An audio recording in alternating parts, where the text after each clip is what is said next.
오늘 우리에게 주시는 말씀은 구약의 말씀 시편 79편 1절로부터 6절의 말씀과 서신서의 말씀 야고보서 4장 11절로부터 12절의 말씀, 복음서의 말씀 10장 25절로부터 37절의 말씀입니다.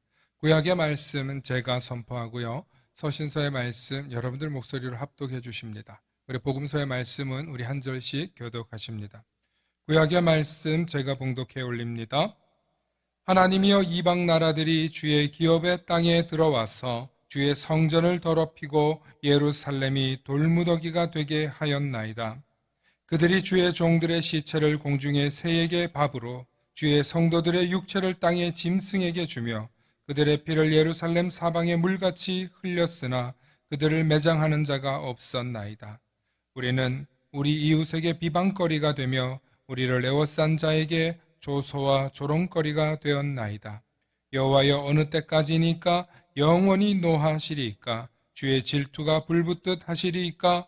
주를 알지 못하는 민족들과 주의 이름을 부르지 아니하는 나라들에게 주의 노를 쏟으소서. 아멘.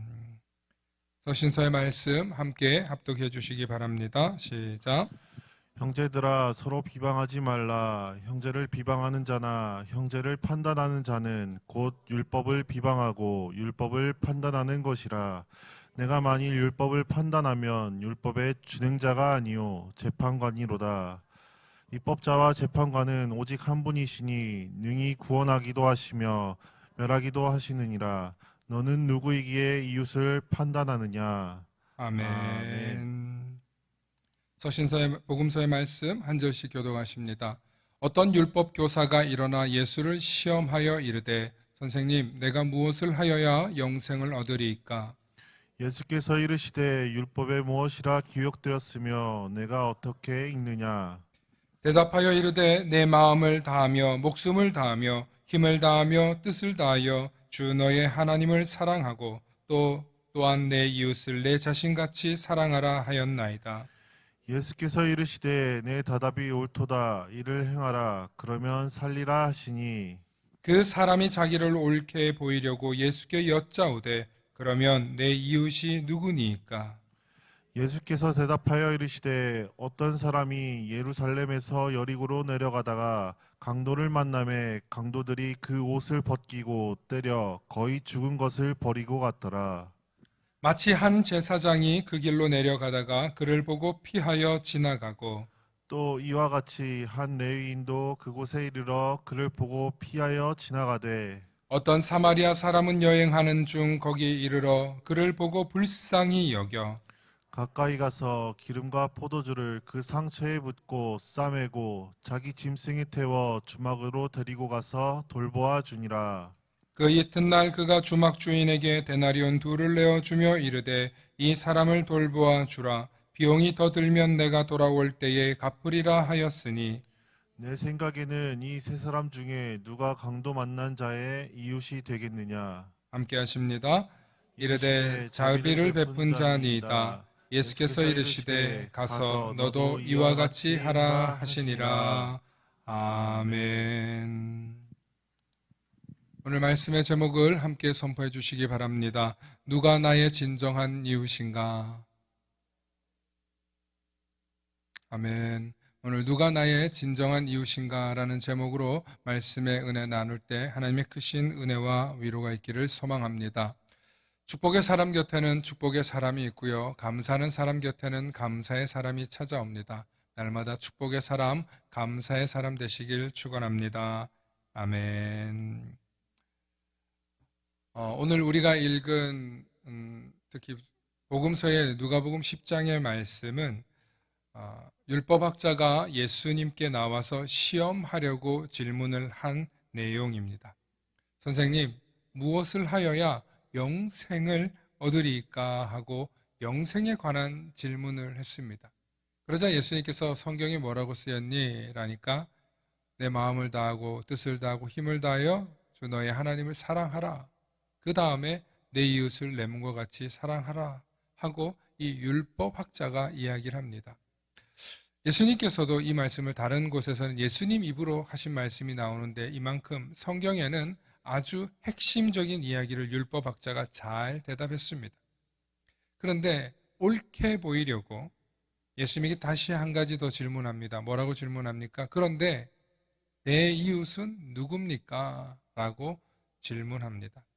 그러자 예수님께서 이 사람이 어떤 뜻을 가지고 이야기를 한지를 다 알고 계시면서 예수님께서 한 가지 이야기를 해주는데 그 이야기가 우리가 너무나도 잘 아는 사마리아인의 선행 혹은 사마리아인의 비유, 어떤 사람들은 선한 사마리아인의 이야기, 이렇게 알고 계십니다.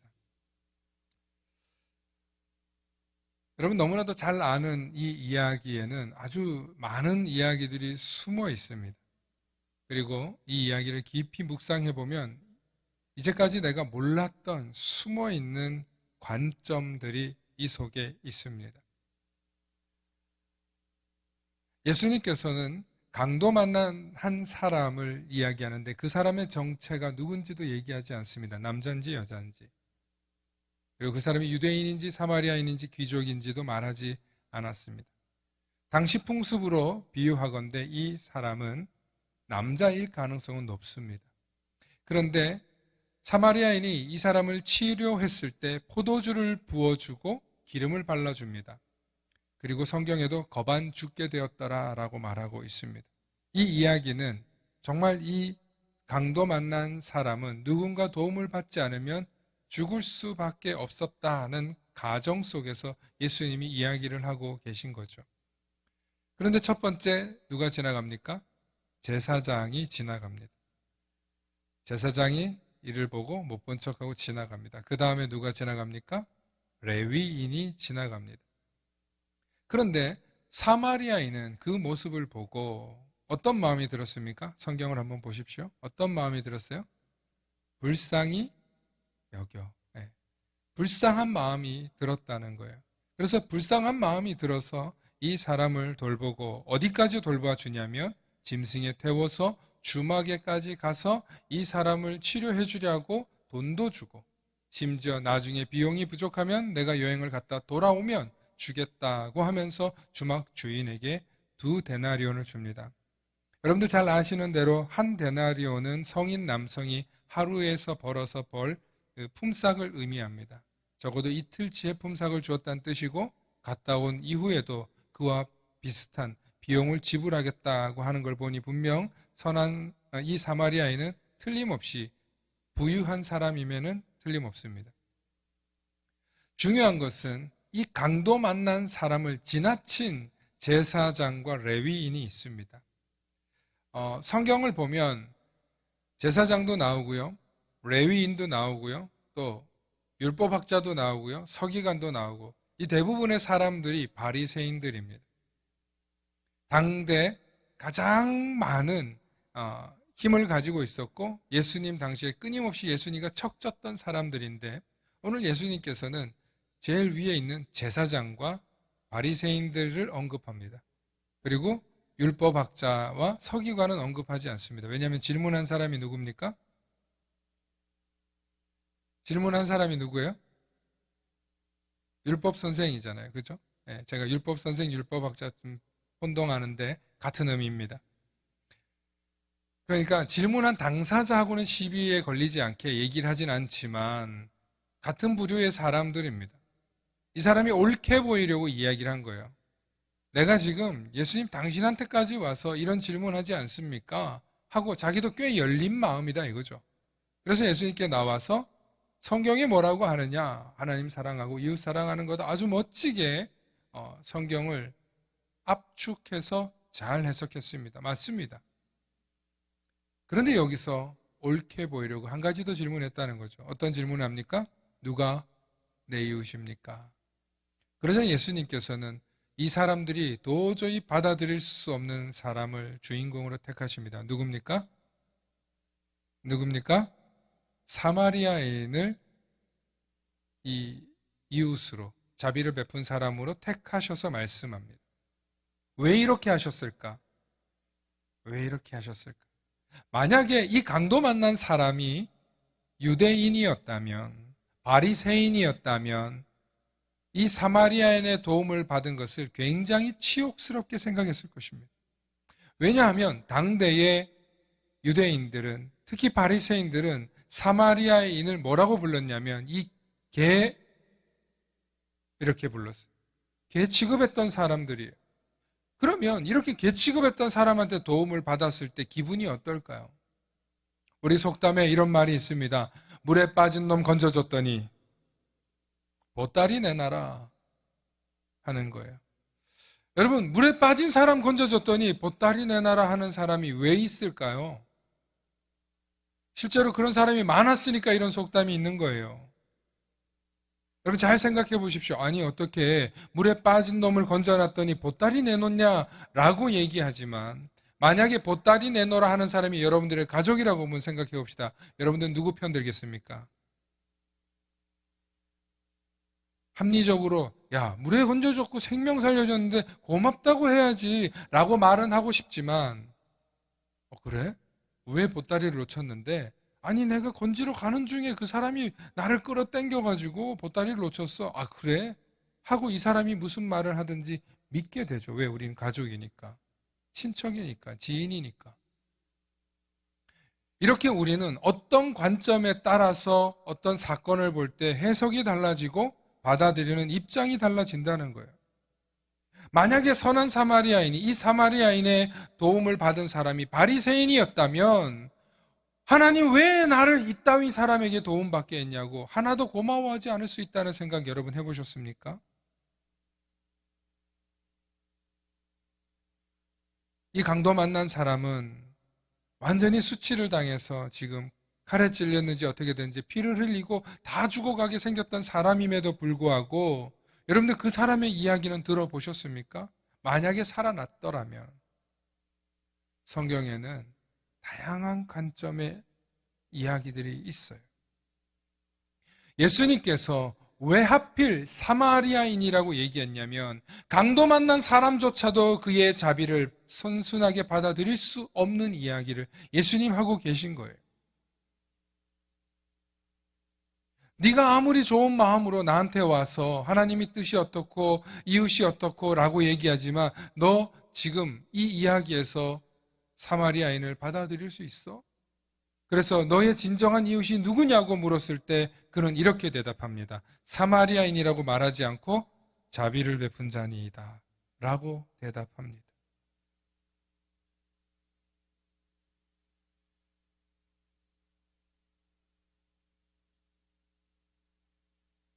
예수님은 바로 그 지점에서 우리가 어떤 환대를 했을 때, 어떤 사랑을 베풀었을 때, 어떤 자비를 베풀었을 때 그것을 받아들일 수 없는 사람들과 대화를 하시면서 과연 네가 정말 묻는 그 이웃을 너는 어디까지로 설정할래? 진짜 너에게 되묻는 이야기였습니다. 너는 지금 나에게 와서 나를 이웃인 것처럼 생각하고 대화도 하고 듣기도 하고 배우려고 하지만 너는 정말 사마리안까지 너의 이웃으로 받아들일 수 있느냐? 라고 예수님이 물어보신 거예요. 이 얘기는 정말 네가 원수처럼 생각하고 네가 개 취급하고 네가 정말 받아들일 수 없는 그 사람들까지도 너의 이웃으로 받아들일 수 있느냐? 라고 예수님이 반문하셨고 너도 이와 같이 행하라. 나라와 혈연과 족보와 출신과 지파를 따지지 말고 강도 만난 사람에게는 지금 당장 도움이 필요한 그 사람에게는 이와 같이 행하라는 거예요. 생명은 살려야 되니까. 하나님이 주신 생명이 귀하기 때문에 율법 때문에 법적인 이유 때문에 사역 때문에 못한다 소리 하지 말고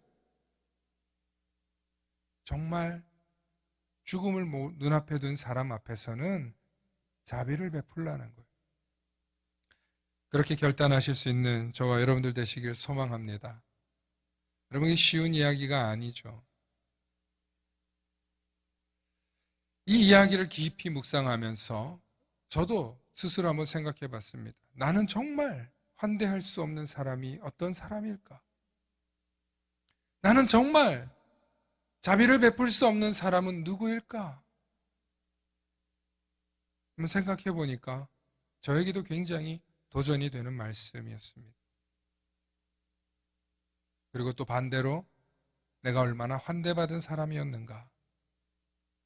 나를 얼마나 많은 사람들이 환대해주고 돌봐주고 자비를 누리며 살았는가? 이렇게 생각해 보게 되었습니다. 뭐 말할 것도 없죠. 제가 지금 목회를 하는 이 모든 순간들뿐만 아니라 신학교 시절에 뭐 굳이 꼽자면 너무 많지만 오늘 여러분들하고 말씀을 나누자면 제가 신학교를 처음 갔을 때만 해도 너무너무 외롭고 학교를 그만두고 싶었어요. 맞지도 않고 불편하고 그런 게 많았어요. 그런데 2학년이 될 때쯤에 저희가 이제 이사를 오고 한 목사님께서 저를 부르셨어요. 네가 이 학교, 이 교회로 와라. 그러면 내가 너에게 학비도 다 대주고 신학교 졸업할 때까지 네 지원을 다 하겠다는 거예요. 형편이 너무 어려웠던 제 입장에서는 목사님의 그 환대가 얼마나 컸는지 몰라요. 그 목사님과 사모님이 저를 보면 얼마나 김태광 선생 얼마나 칭찬해주고 신학교 다닐 때 위로해주고 격려해주는지 몰라요. 학비도 대주시죠. 교통비도 대주시죠. 때로는 또 다른 성도님들 통해서 책값도 준비해 주시죠. 학교를 얼마나 공부하는데 부족함이 없이 다녔는지 몰라요. 그뿐만이 아니에요. 이후로도 많은 사람들이 있는데 그 목사님이 지금도 우리 교회가 어려운 중에 있다고 생각하셔서 계속 지금도 도와주고 계세요.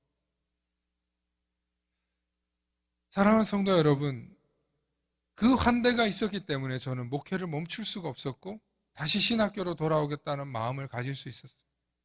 또 제가 처음 전도사로 부임했을 때 어린 아이들이 얼마나 저를 사랑해 주는지요. 청소년들이 저를 위해서 너무너무 사랑해 주는 거예요.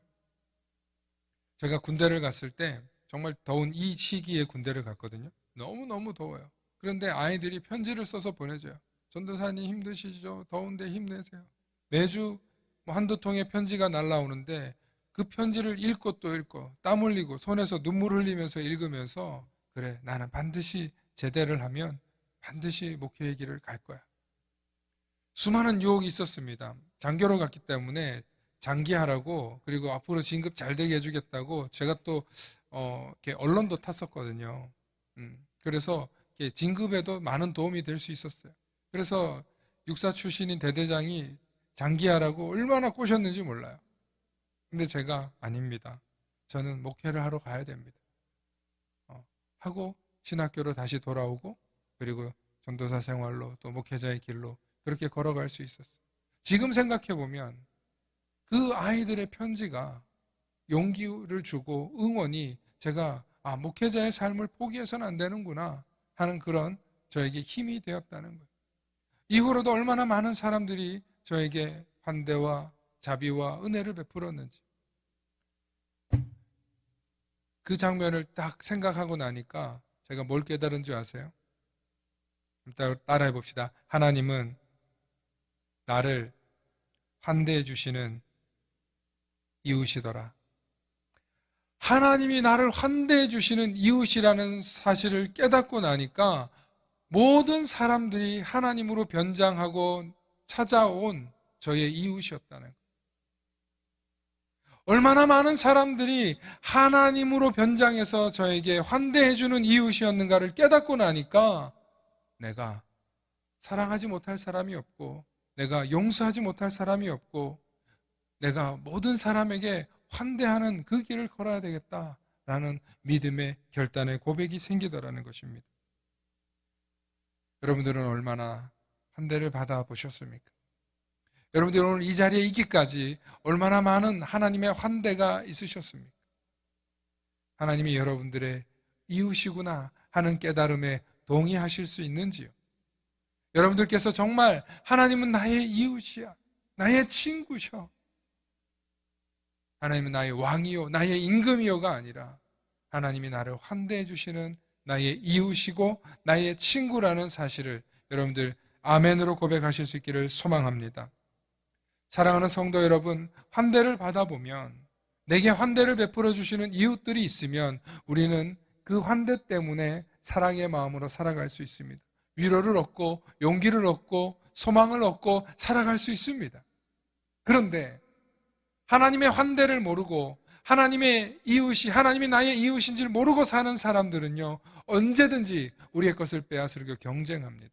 나의 이웃인 줄 알았는데 나의 작은 환대는 다 잊어버리고 나의 작은 자비는 다 잊어버리고 언제든지 돌아서서 나와 대척하고 나와 원수지고 나를 비방하고 나의 것을 빼앗으려고 한다는 거예요. 오늘 시편 79편에 있는 이 말씀은 여러분 79편 4절의 말씀 우리 함께 보기 원합니다. 우리는 우리 이웃에게 비방거리가 되며 우리를 애워싼 자에게 조소와 조롱거리가 되었나이다. 이웃인 줄 알았던 나라들이, 이웃인 줄 알았던 민족들이 우리를 애워싸서 우리를 조롱하고 비난하고 빼앗고 나의 가족과 나의 형제들을, 나의 예배 장소를 불타게 하고 쳐들어와서 모조리 빼앗아 가더라는 거예요. 하나님이 이웃인 줄 모르는 사람들은, 하나님이 이웃인 줄 모르는 백성들은 우리의 것을 빼앗습니다. 여러분, 우리 주변에도 이웃나라라고 표현하잖아요. 먼 나라, 이웃나라. 그런데 한번 생각해 보십시오. 가까운 옆에 나라에서 요즘 또 이제 영화가 이제 또 그것도 대단히 나오는데 호시탐탐 우리나라를 노리지 않습니까? 아니, 이웃인 것처럼 화친을 맺으면서 지난번에 또 경제적 제재 해가지고 반도체 막히라고 무슨 자기네 나라에서 안 되는 거 이렇게 못 팔게 하고, 또 중국에서는 우리가 무슨 사드 배치한다 그러니까 중소기업들 다 죽으라고 원자재들 수입 금지하고 수출 금지시키고 그러지 않았습니까? 여러분, 위로나 옆으로나 아래로나 다 우리를 이웃인 것처럼 가장하고 있지만 호시탐탐 우리를 노리고, 우리가 혹여나 어떤 내란이 일어나거나 분쟁이 일어나면 언제든지 비웃고 조롱하고 손가락질 하려는 나라들이에요. 이 대한민국, 특히 이 남쪽 나라는 사방에 우겨싸움을 당하는 나라예요. 그래서 우리는 위로 하나님만 바라보는 민족이 되어야 될 줄로 믿습니다. 하나님의 영적인 도우심과 하나님이 주시는 지혜와 하나님이 이끌어 가시는 은혜로 이 나라를 우리는 기도하고 나아가야 될 줄로 믿습니다. 여러분, 주변 나라, 미국, 우리가 원조도 해주고 도움도 주고 군사도 도움 주고, 아니에요. 언제든지 자국의 이익이 안 되면 버릴 나라예요. 아프가니스탄 버리고 가는 거 보세요. 여러분, 우리 정신 똑바로 차려야 돼요. 정치적으로 여러분들 우리가 좌우 싸울 때가 아니에요. 이럴 때일수록 우리가 기도해야 되고, 이럴 때일수록 누가 옳으니 누가 싫으니 제발 이딴 소리 좀 그만하고, 정말 우리가 나라를 위해서, 정치인을 위해서, 지도자를 위해서 그들이 정말 하나님 앞에서 두려운 줄 알고 하나님의 이웃이 되어서 사용되어지기를 여러분들 기도하시길 바랍니다. 우리 스스로 누구 정치인은 싫다, 누구 정치인은 좋다, 여러분들 이런 소리도 그만하시기 바랍니다. 교회 와서 정치 얘기도 그만하시고 여러분 신앙 얘기로 오로지 돌아오실 수 있기를 축원합니다. 여러분, 우리가 언론에 노출되다 보니까 그 얘기를 할 수밖에 없어요. 그러나 교회에 오시면 이웃이 되어주시기를 소망합니다. 오늘 성경을 보니까 하나님께서 우리의 아픔과 호소도 들어주시는 거예요. 어떤 호소를 들어주시냐면 5절과 6절 말씀을 보니까 여호와여 어느 때까지니까 영원히 노하시리이까 주의 질투를 불붙듯이 하시리이까. 주를 알지 못하는, 알지 아니하는 민족과 주의 이름을 부르지 않는 그 나라에 주의 돌을 쏟으소서 하고 하소연도 할 수 있는 거예요. 왜? 하나님이 나의 이웃이니까. 하나님이 나를 환대해 주는 분이시니까. 지금 이 시편 79편의 고백은, 여러분, 이 고백은 호소예요, 호소. 하나님, 우리의 이 어려움을 아시잖아요. 하나님을 부르짖지 않는 저들에게 쏟으시지 왜 우리에게 이렇게 힘들게 하시냐고 하나님 앞에 하소연도 할 수 있는 거예요. 왜? 하나님이 나의 이웃이니까. 하나님이 나의 친구니까. 그러므로 우리가 교회 안에서 성도들 간에 서로 함께 하나님의 백성이요, 하나님을 믿는 사람들이라는 그 고백이 있다면 때로는 하나님 앞에 호소도 하고 하나님 앞에 부르짖기도 하고 하나님 도와달라고 하나님 나 이렇게 힘들다고 외치기도 하실 수 있기를 축원합니다. 하나님께 부르짖을 수 있는 게 여러분들 다행이에요. 하나님께 호소할 수 있는 게 얼마나 큰 힘인 줄 아세요? 우리가 세상에 나가서 하나님을 믿는 그 백 때문에 가슴도 펴고 어깨도 펴고 우리가 살아가는 거예요. 그런데 하나님 없는 사람들은요, 세상에 큰 어려움과 고난을 당하며 은매 기죽은 채로 살아가는 거예요. 그래서 하나님과의 나 관계를 평소에 잘해야 되는 거예요. 평상시에 하나님하고 나의 관계가 정말 좋았더라면 우리의 믿음의 삶은 흔들림 없이, 아니 흔들리는 순간이 있다 할지라도 기죽지 않고 신앙생활할 수 있을 줄로 믿습니다. 그러므로 저와 여러분들이 이 세상을 살면서 하나님이 나의 이웃이라는 자긍심을 갖고 살아가시면서 동시에 여기까지 나아가면 좋겠어요. 따라해봅시다. 내가 하나님의 이웃이 되어드리자. 하나님이 이웃이 없어서 그런 게 아니라, 제가 아까도 말씀드렸잖아요. 어떤 목사님을 통해서든 청소년들을 통해서든 그들의 환대를 받으면서 하나님이 나의 이웃이구나 하는 것을 경험했다고요. 저와 여러분들이 하나님의 이웃이 되어주는 손길이 되면, 우리가 하나님처럼 누군가에게 환대를 베풀 수 있는 그런 그리스도인이 되면 하나님이 저와 여러분들을 기뻐하실 줄로 믿습니다. 그러므로 저와 여러분들이 하나님의 이웃, 환대하는 이웃이 되기를 소망한다면 오늘 서신서의 말씀을 꼭 기억하시기 바랍니다. 오늘 야고보서 말씀 함께 봅니다. 우리 4장 11절과 12절의 말씀입니다. 함께 읽습니다. 시작. 형제들아 서로 비방하지 말라. 형제를 비방하는 자나 형제를 판단하는 자는 곧 율법을 비방하고 율법을 판단하는 것이라. 네가 만일 율법을 판단하면 율법의 준행자가 아니요 재판관이로다. 입법자와 재판관은 오직 한 분이시니 능히 구원하기도 하시며 멸하시기도 하시느니라. 너는 누구이기에 이웃을 판단하느냐. 아멘. 여러분, 입법자이시고 판단자이신 분이 누구십니까? 오직 하나님이십니다. 하나님만이 옳게 판단하시고 하나님만이 옳은 결정을 내리시는 분이십니다. 오늘 저와 여러분들이 교회에서 신앙생활하면서 제발 내가 알고 있는 신앙의 기준, 내가 알고 있는 말씀의 기준으로 함부로 판단하지 마시기를 축원합니다. 교회에서 신앙생활을 하다 보면 여러분들 이건 이렇고 저건 이렇고 말해주고 싶을 때가 있죠. 특히 오늘 이 설교는 누가 들었어야 되는데 라고 생각할 때가 있죠. 여러분, 내 남편이, 내 아들이, 혹은 어떤 집사가, 어떤 장로가 들었어야지 라고 판단하지 마시기 바랍니다. 그 판단을 하는 순간 우리의 입에서 나가는 말은 어떻게 되냐? 비방이 됩니다. 나는 비방한 게 아니야, 널 위해서 한 말이야 라고 할지라도 듣는 사람 입장에서는 네가 지금 날 판단했잖아, 네가 지금 나를 이런 수준으로 떨어뜨렸잖아 하고 받아들이는 순간 마음이 다쳐버리는, 은혜가 날아가는 거예요. 사랑하는 성도 여러분, 특별히 사랑하는 사람들과의 관계에서 서로 농담도 하고 장난도 칠 수 있는 관계는 아주 친밀한 관계래요. 그런데 대화를 하다가 쩍쩍쩍거리면 관계가 멀어진 거래요. 무슨 얘기냐? 상대방 앞에서 성경은 말이야, 내가 어느 대학을 나왔는데 말이야, 내가 어디서 배웠는데 말이야, 이렇게 하는 거래 하고 지식 있는 척, 아는 척 하면서 상대방하고 대화를 하면서 뭔가를 과시하거나 혹은 가르치려고 하거나 똑똑해지려고 하는 순간 사이가 멀어진 거래요. 혹시 여러분들 관계에서 그러진 않으셨나요? 반대로 여러분들께서 아니야 하고 농담도 할 수 있고 또 장난도 칠 수 있는 관계가 되면 사이가 좋은 거래요. 감성이 살아있는 관계래요. 여러분, 이 관계에서도 조심해야 될 게 있어요. 말하다 보면 상대방을 올려놨다가 내려놨다가 마음대로 하는 경우가 있어요. 우리 성도님들 가운데엔 그런 분이 한 분도 없는 줄로 믿습니다. 다 딴 교회 이야기인 줄로 믿습니다. 이러면 안 되는데. 할렐루야. 여러분, 우리가 그런 실수할 수 있어요.